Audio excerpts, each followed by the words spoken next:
Ladies and gentlemen, welcome to or welcome back to the Beyond the ARC podcast. As always, I am Rob Howes alongside Josh Stauner. Josh, how are you doing today? I'm doing great, Rob. As always, how are you? I'm also doing great. And of course, we have our third host, Austin Young. Austin, how are you doing today? Doing well. Another great week in American River Conference sports. We'll dive into it here more in a second. Absolutely. The American Rivers Conference. Not too much going on this past week, but a big week coming up. A lot of playoff scenarios on the soccer side. Volleyball about to wrap up. Football getting towards the end of the year. So we're just going to dive right into it. Women's soccer, huge upset. Josh, tell us all about it. Loris lost their first conference loss since 2020.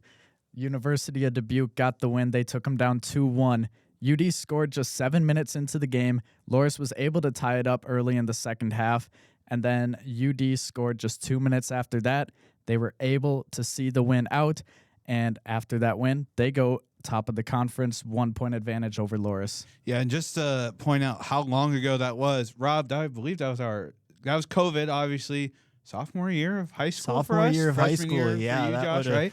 We are juniors now, so that's 5 years is a long time to have a unblemished record in conference play, especially in the ARC. And then Luther was able to seal postseason play. They beat Nebraska Wesleyan 1-0, so a big win for Luther, and they get into the playoffs. Simpson beat Wartburg 2-0, and with that win, Simpson secured the third seed. Not as good as last year, but still a really good run for the Storm. And we know the 6 teams that are going to be playing in playoffs. We just don't know the seeding quite yet. Rob will talk about that in just a second. But as of now, UD, like I said, is top of the conference. They have 19 points. Loris just behind them with 18, Simpson with 18, and then Wartburg, Luther, and Central all have 10 points. Absolutely. So here are the scenarios on the women's soccer side. First off, for the teams that can win the conference, it's only UD and Loris. As Simpson's season is done, they will not play on Tuesday with everybody else. This is their bye week. But UD is the 1 seed with a win or a Loris loss or ties. The University of Dubuque controls their own destiny, and they should win. It should be an easy one for the Spartans. They just have to take care of business, and they get the 1 seed. A fantastic regular season for Coach Jason Berna and the University of Dubuque Spartans. Loris gets the 2 seed unless they win and UD loses, so they are in that 2 seed spot. If Loris loses, they are still the 2 seed because they would be in a tie with number 3 Simpson, so that would be a tie right there. So if either team was to tie a game, what would that do? Same as a win for UD? Would they need Loris to lose for sure if they tied, or how would that work? Yes, they would need Loris to lose or tie. So Okay. UD does have a point advantage over Loris right now, so a tie for UD would mean Loris either needs to lose or tie, and UD would still be fine, but a win for UD guarantees them the 1 seed. And Wartburg, Luther, and Central, as you mentioned, are the 4, 5, and 6. We just don't know the order yet. One of those teams will get a home field advantage. So Wartburg controls their own destiny. They will be the 4 seed with a win, and they play against Luther. And Luther does not have the tiebreaker over Central. So Central has the tiebreaker over Luther. So it's not guaranteed the winner of the Wartburg-Luther game will be the 4 seed. Luther's the 4 seed with a win and a Central loss or draw. And Central, the only way that they can be the 4 seed is with a win and a draw between Luther and Wartburg, because Wartburg has the advantage in a 3-way tie. So if all teams draw, Wartburg is the team that will get the 4 seed.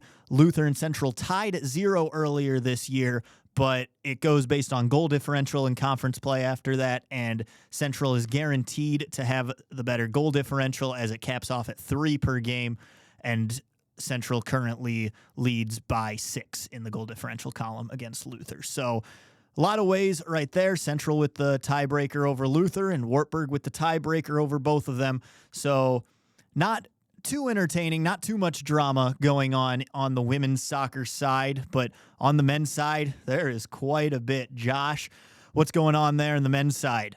Yeah, a lot going on. So Simpson played a really good 1-1 draw against Luther, and it's a really good draw for Simpson because they needed just any sort of result, either a draw like they got or a win to stay in the playoff fight. A loss would have almost guaranteed that they do not see the postseason this year.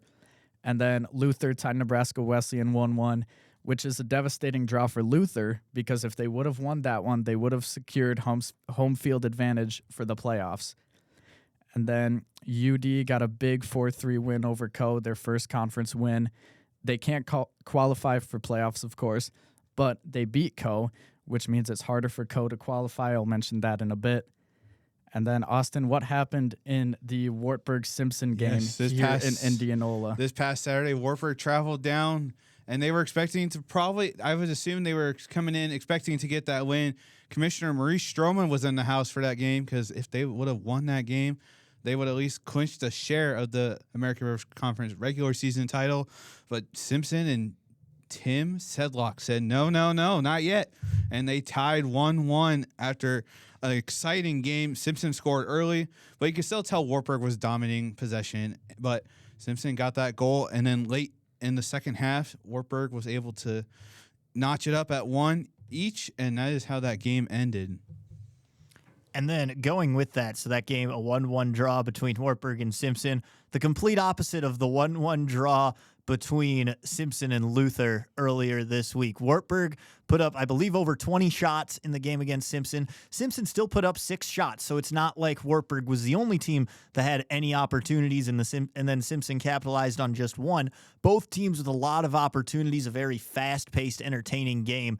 The game against Luther, a style Luther always likes to play, just trying to find openings, but not forcing anything. They just switching the ball, a lot of possession in that. Yeah, and then that Wartburg-Simpson game also, you could tell Wartburg was on the aggressive when they went down 1-0.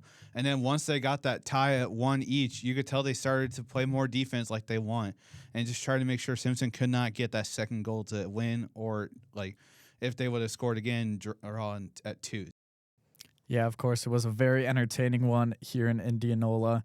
So current standings, it's pretty close at the top right now. Wartburg leads with 16 points. Loris behind them with 14. Central also with 14 points. And then Luther and Nebraska Wesleyan. Luther has 13. Nebraska Wesleyan has 11. All those teams have guaranteed postseason play. It's Simpson and Co. who will be fighting for the 6th seed. And it depends on the result of Nebraska Wesleyan at Co. tomorrow afternoon. If Co. wins, they're in because they beat Simpson 2-1 earlier in the year. So it's a big game. All of us at Simpson will be watching it. And yeah.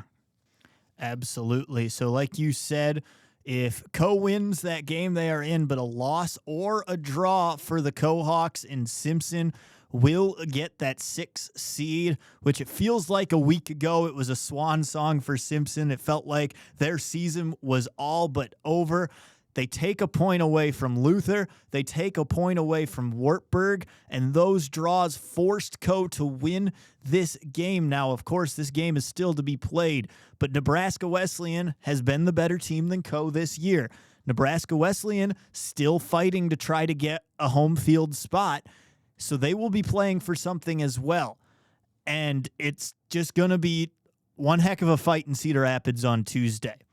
So along with that, for the American Rivers Conference Championship on the men's side, Wartburg, just like they were before, if they win, they're in. They get the 1 seed, and they get home field advantage throughout the whole tournament, as well as getting the first round bye. Wartburg plays against Luther. If Luther wins, they would need a draw between Loris and Central, as they do not have those tiebreakers, but they would have the advantage points-wise, and they'd have the tiebreaker over Wartburg. Both Luther and Wartburg would have 16 points. Loris and Central would have 15, so the tiebreaker there would go to the Norse to win the conference title. Loris plays Central. It worked out very well, kind of like in baseball last year, how the tournament seedings really were impacted just by the last games of the year. But Loris plays against Central. The winner of that game, if it does not end in a draw, will be the conference champion if Wartburg loses, as both those teams have 14 points. Assuming Loris wins, or if Central wins, the winner will have 17. Unless Wartburg wins or draws in that game, then Loris or Central, the winner of that game, will be the conference champion. So Wartburg controls their own destiny, and a lot of movement elsewhere. Nebraska Wesleyan currently in 5th. They could move up to that 4 spot if Wartburg wins and Nebraska Wesleyan wins, but that's not as important in the grand scheme of things as they'll play each other. It's just a long drive. If Nebraska Wesleyan and Luther are the 4 and 5 seed, you want to be the higher seed, so you play at home in that one. So really interesting. And then Dubuque and Buena Vista are out of the conversation. Dubuque with 5 points, Buena Vista with 0.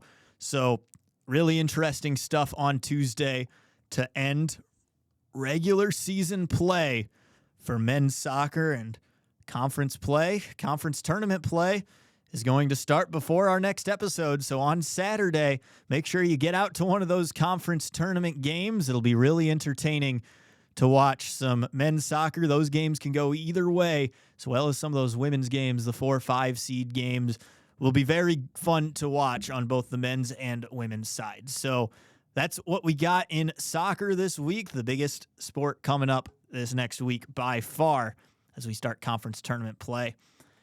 Then I will be heading to Dubuque for the American Rivers Conference cross-country meet. So the conference course has changed a little bit since last time it was run in Dubuque, this time hosted by Loris, last time hosted by UD.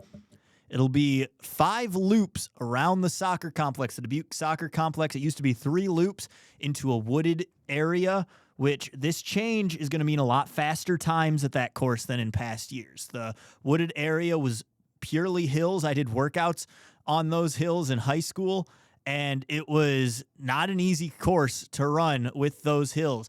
You take those away, and all of a sudden, it's probably one of the faster courses all of these teams are going to have run on this year. You're spending more time going downhill than you are going uphill.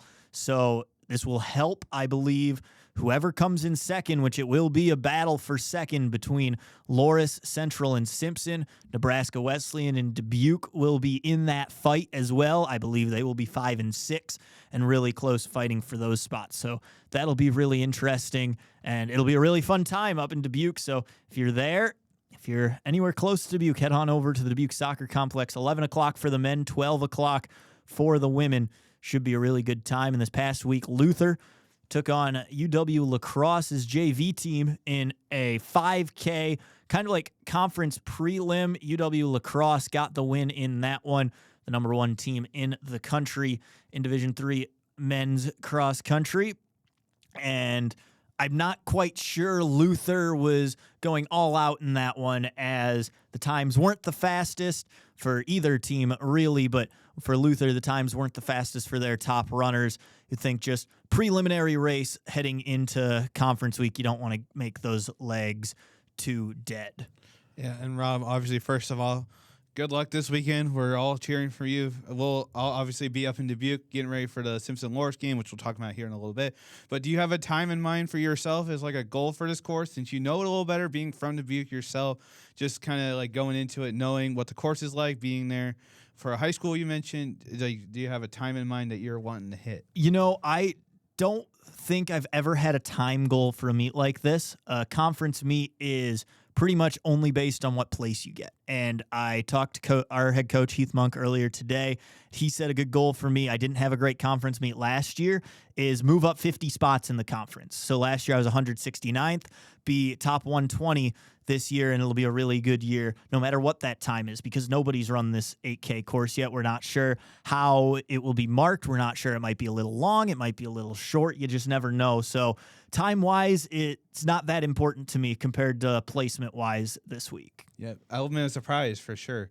Obviously cheering on Rob, and I think we're going to move on to volleyball. Josh, a little bit of a quiet week here in the volleyball world, but what did go on this week in volleyball? Yeah, very quiet week, bit of a down week. There were actually only 2 conference games that happened and Nebraska Wesleyan got a 3-2 win over Wartburg, and Central got a 3-set win over Luther. So really not too much changes in the volleyball world. UD still leads the pack. They're 5-0. They have 3 games to go, but the next 2 are 2 decently tough ones for them. They'll come to Simpson on Friday. Simpson's in 4th right now. And then they'll go to 3rd place, Central, the day after.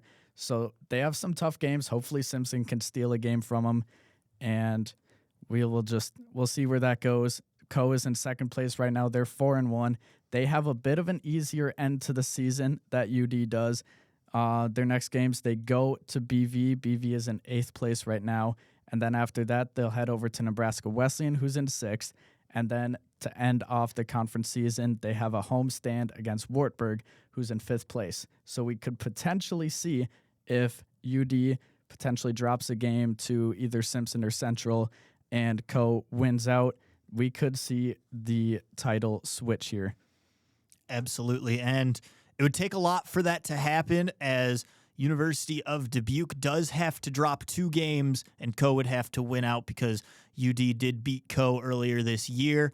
And, I think that's just what we expected after that UD Co game. The title's going to run through Dubuque, and that's what a lot of people expected at the beginning of the year as well.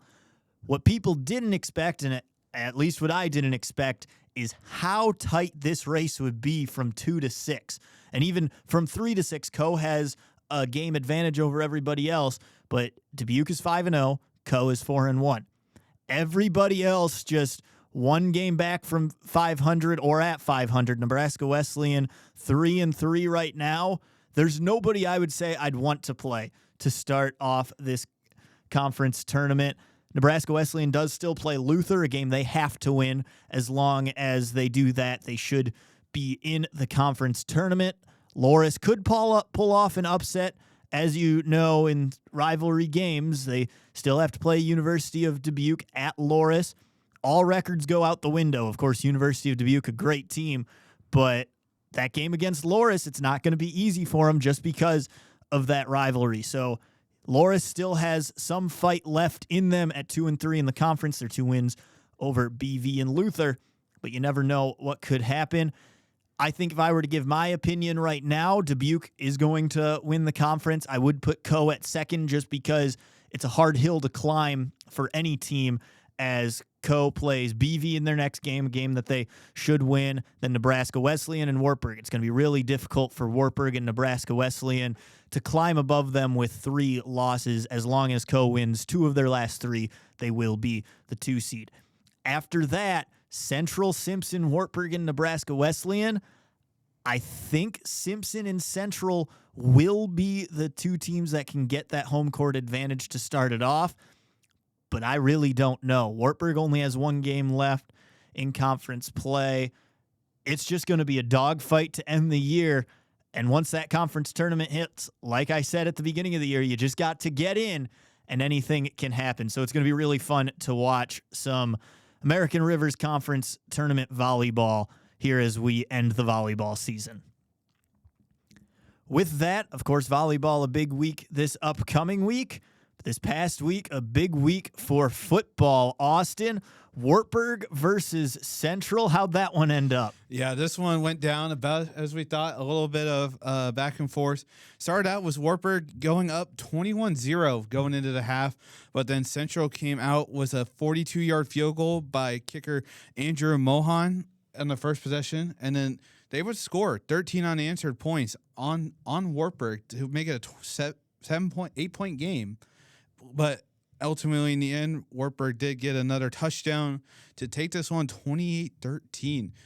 And with that, my American Rivers Conference Player of the Week nomination will go to the Wartburg running back here, Dawson Rudd, who had 16 carries for 98 yards and 3 touchdowns. All 3 touchdowns that Wartburg scored on the ground were his, and then obviously they had the one through the air, but obviously a decent game. I will say I was kind of surprised on the score, with the score, that Central didn't get it. I thought if it came down to who's going to score more points, it would come down to Central. If it was going to be like like 13-10 like game, like kind of what I thought it was going to be. I thought Wartburg would win it, but seeing that higher scoring Wartburg team, I think that's kind of good to see for them. And obviously, it worked out well for them as long as they went out and they don't have too tough of a schedule going forward.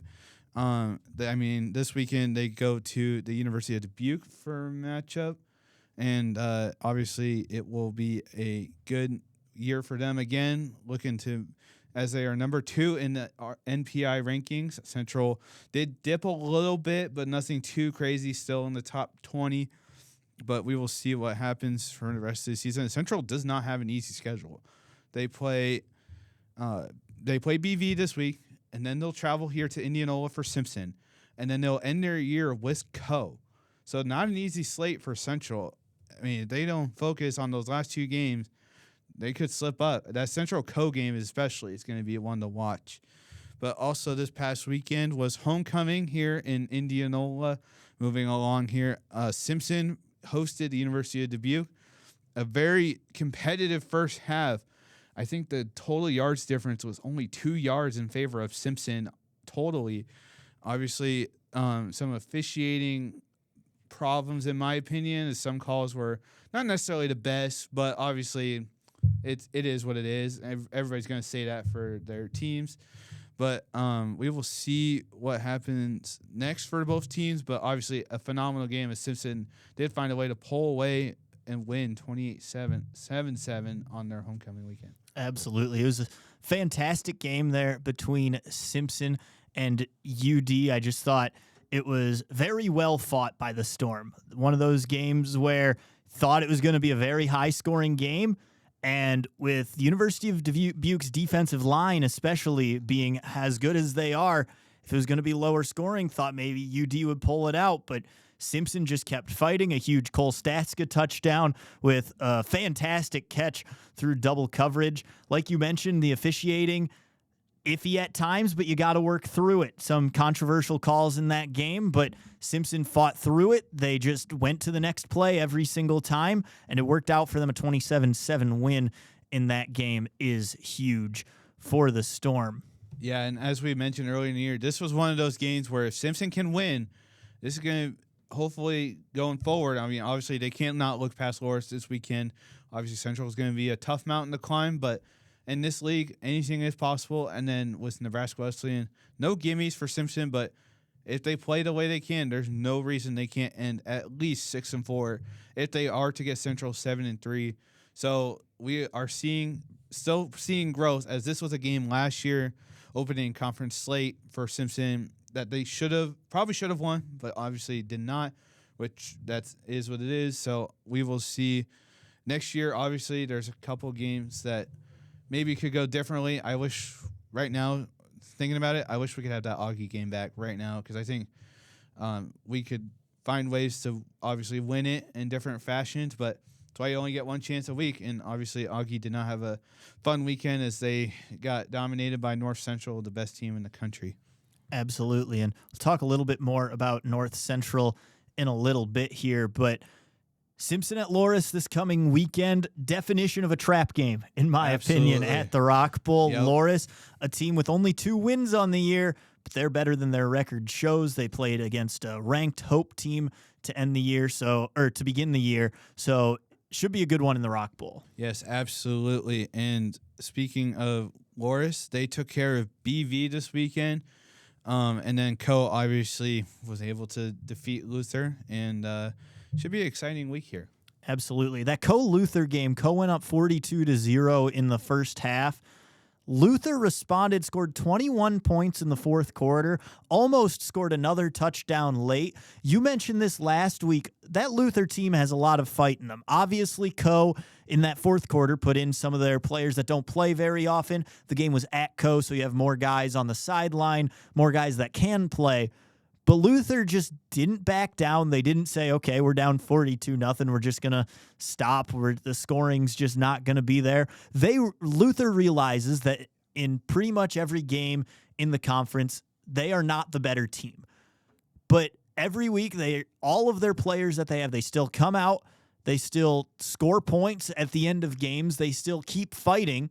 They just don't have as much talent as some of these other teams have. And as they leave the conference, as they head to the Midwest Conference next year, they could be quite a bit more competitive, I believe, than they are this season. Absolutely. And this week, they're going to get a well-deserved bye after competing altered to this point. And then also looking forward, speaking of code, they're going to head to University of Dubuque for senior day in Dubuque for the Spartans as they end the year on week 10 was a bye. So they'll go on the road next week after this. And then that will be the season for them. And then obviously the number one team in the conference, Wartburg, will travel to Nebraska and play the Nebraska Wesleyan. So next we'll be going on to around Division III football, and not just Division III football, but NCAA athletics and all college athletics around the country.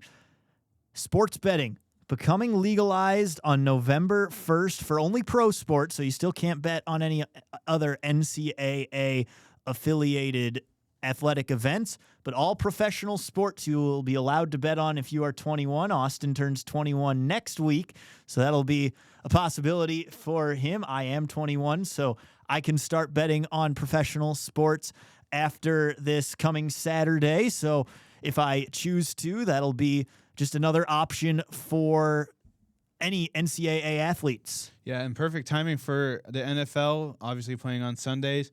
And I believe there's some good games looking at that schedule. Obviously, your Pittsburgh Steelers, Rob, did not have a great performance last night. Yeah, not one that we really needed to bring up there, Austin. I know you wanted to as a Packers fan, but not absolutely. one we necessarily and needed to bring up. Josh is also a Packers fan, being from Wisconsin. Packers fan by default, Josh Stoner. I am not, obviously being from Altoona, Iowa, just picking a team in the area, that's for sure. And just Green Bay and Aaron Rodgers at the time growing up, it didn't get much better than watching that, especially that Super Bowl where they don't need to talk about that one either. There, but Austin. Going back to the sports betting, I kind of like it because I think people were going to try to do it under radar anyway, like once they're at that age where they can. But now it's just kind of like it's out there for everybody, and especially what was wild about this announcement was it was on the same day that the Bulls point guard got dinged and arrested for some allegation on sports betting.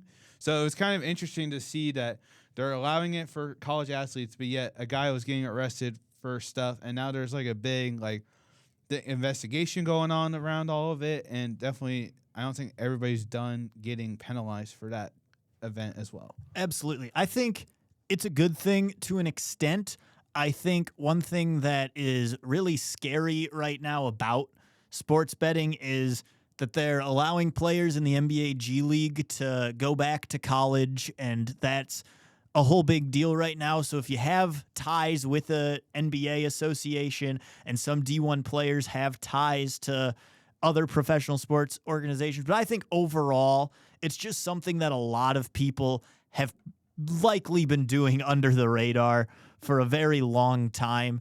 And I think now just getting it out in the open is probably the right thing to do. I think we all knew this was going to be coming eventually. Yeah. And I know also the risk was that is like paying off people to be quote unquote injured. Like I know that's something that's been like allocated to multiple people before, but like you mentioned, I mean, I think overall it's just going to be a better now that it's out in the open for everybody to know that it's open for everybody, and now everybody can have a little bit more fun from that side. I mean, obviously, like including like fantasy sports as well. I mean, some people will put money in as a buy-in to get into some of that stuff, so it'll definitely be a positive, I think, more than what we talked about last week with things like paying to watch D3 sports. Absolutely. And Josh, I know you still have a bit longer until you're 21, but what are some of your opinions about this? Yeah, I like it. Obviously, I'm not a college athlete anymore, but like you said, I think it's just something that a lot of people already did just under the radar. And so, like you said, putting it out in the open, being like, hey, just so you know, you can do this now, it's fine. I think it kind of gets rid of some of the scandalous things that can happen from it possibly. And so, yeah, overall, I think it's a good thing. Absolutely. And yeah, overall, I just think sports betting, it'll just be out in the open more. I don't think much is really going to change with people that are betting. Of course, more people will now be betting, more college athletes, but of course, I think I think this was just going to happen eventually either way. So going on, we talked about it a bit 2 weeks ago, but the NPI rankings for Division III football this week were a bit interesting. And Wartburg, like you mentioned, moved up to number 2. Mount Union moves up to number 1. Johns Hopkins is 3rd, and North Central, undisputably the best team in the country, is now ranked 4th in the MPI rankings. What this does, it benefits Wartburg a lot because right now, by far, Mount Union and North Central are the 2 best teams in D3 football. Mount Union now receiving a first-place vote even in D3Football.com top 25 poll. But if this stands, if nobody loses throughout, which I think Johns Hopkins still has a difficult game, but if nobody loses throughout, as I don't think these rankings will change too much, the 1 seed in the playoffs is going to be Mount Union. The 4 seed could be North Central. And since they're close enough together regionally, it makes sense. And once you get to the Final 4, regions really come out the window. Mount Union playing North Central in a game that would be at Mount Union because of the MPI rankings, that isn't the Stag Bowl, that isn't the national championship, I think is just horrible. Austin, what do you think about this? Absolutely agree. I mean, North Central just dominates. I mean, they're obviously the best team in the entire country in D3, and for them not to be ranked number 1 and not have that advantage for home crowd, I would be furious if I was a North Central parent or even just a fan, because they're obviously the best team, and the best team should be able to host their games.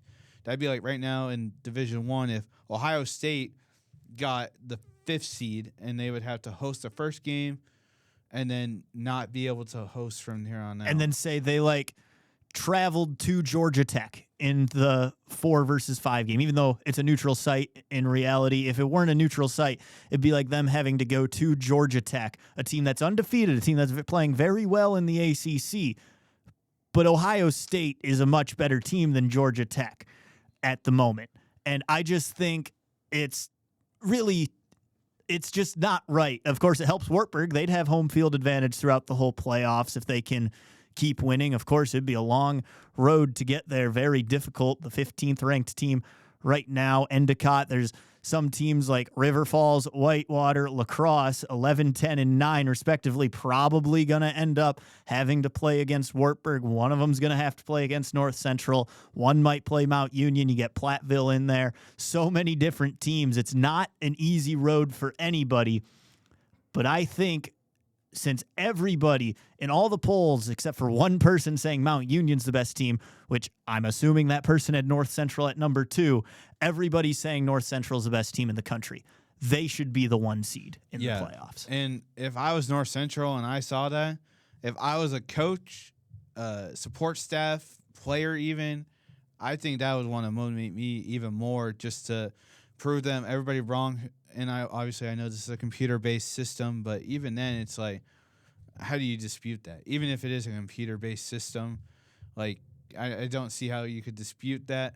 I would think that would want to motivate me to want to just go out and show everybody why we should be number 1 and why we should be hosting every single game. Absolutely. And North Central, they've beaten the good teams in their conference. They beat Wash U, who's having a very good year football-wise, and they beat Wheaton. None of those games were even that close. They just beat Augustana 76-14 this past weekend, and they moved down from number 1 to number 4. It just doesn't really make sense. Of course, Wartburg had a quality win, which is what it is based off, a quality win bonus. Your MPI ranking goes up quite a bit if you win those games. Right now, Central's quality win bonus is at 3.047. It was higher than that, so Wartburg's NPI ranking or MPI points went up 3.0 whatever spots it was, which right now they're about 2.5 ahead of North Central, who's in 5th. So I guess that's how it goes. Of course, the quality win against Co. I guess Stout was a quality win as well, which I don't know if it fluctuates after you play them. It goes based on what their quality win bonus is right now. But yeah, interestingly enough, those big games against Central, and Stout for Wartburg, even Monmouth, who's having a great year, has a little bit of a quality win bonus with them, about 1.9. So it just adds up for Wartburg rather than a North Central team that really only plays Wheaton and Wash U, who Wheaton has a pretty good quality win bonus, but Wash U has lost a few games, not a great quality win bonus. So really interesting there that's really what determines your season. But that is all we have really for around Division 3 this week. So we are now going to everybody's favorite part of the episode, Josh's fun fact of the day. Josh, go for it. All right, Halloween is just around the corner. What a better time to have a Halloween fun fact of the day. So apparently, it's a beggar's night tradition in Des Moines. While trick-or-treating, kids have to tell a joke to get candy. I personally have never heard of this in Wisconsin, but Austin, is this true? Yeah, so obviously being from the Des Moines area, this is true. I mean, you can even quote Caitlin Clark saying this even in an interview she gave one time.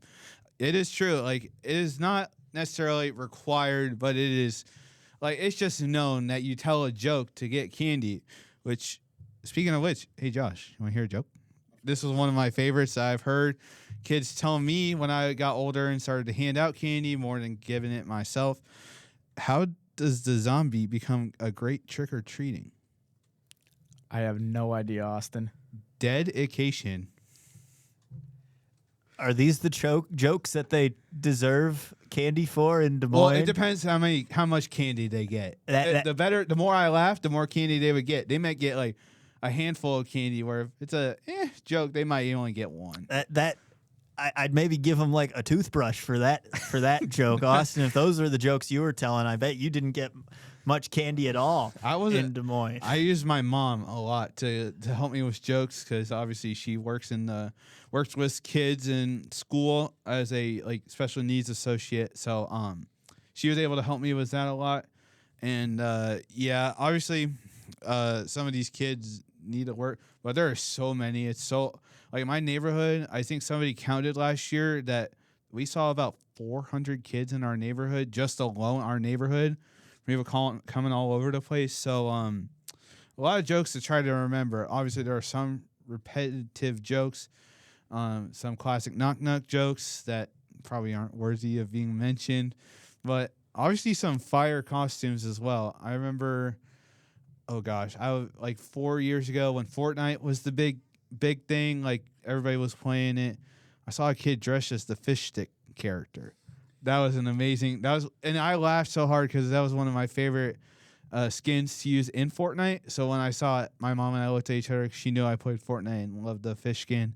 She's like, that kid was meant to come to our house tonight. So obviously, yes, it is true that it is a thing. I wish there was a way to show the Caitlin Clark quote saying it. But yeah, it is a thing in Des Moines it is a known thing to just ask like a joke, and you don't even have to ask the kids for a joke. You literally just tell the joke, like they say trick or treat, and then they tell you their joke, and then they're off for the rest of the night. I just think that's really interesting. In Dubuque, that wasn't a tradition either. I think if your mom is handing out candy this year, your dad's handing out candy this year, she should count how many times a kid goes to the door, says trick or treat, and then does 6, 7, and then tries to get a bunch of candy. Because I would not give a handful of candy for that one this year, but I feel like it's going to be a pretty common joke, as they might say. Yeah, I don't know if they're handing out this year. That is a Friday night, and after a long work week, I know my parents will like to just mellow, and especially with me not going to be able to be there to hand out candy, and because I'll be in Dubuque. Maybe not. I've heard rumors that some of the football players might try to go give candy to different hotel rooms at Dubuque in the Holiday Inn we'll be at. Heard that they might be trying to go door to door in the hotel rooms that aren't ours and just give out some candy and just keep good community building up in Dubuque.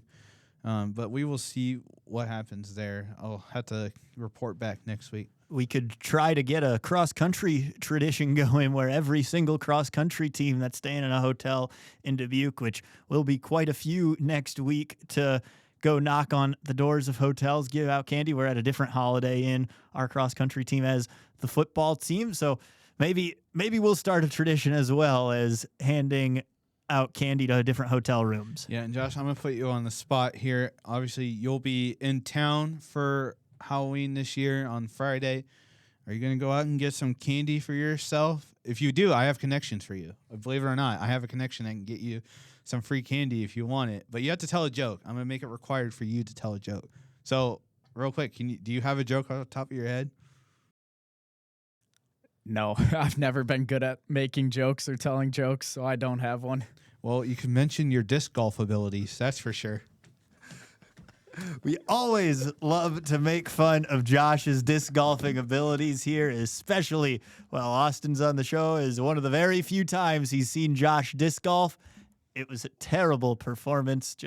He's getting a little bit better. I saw him a bit this week, but it was still not great. His driving's there. He's still 4-putting in pretty much every hole. That is all the time we have today. I'm Josh. I'm Austin. And I'm Rob. And that's how you do a podcast The D3 way.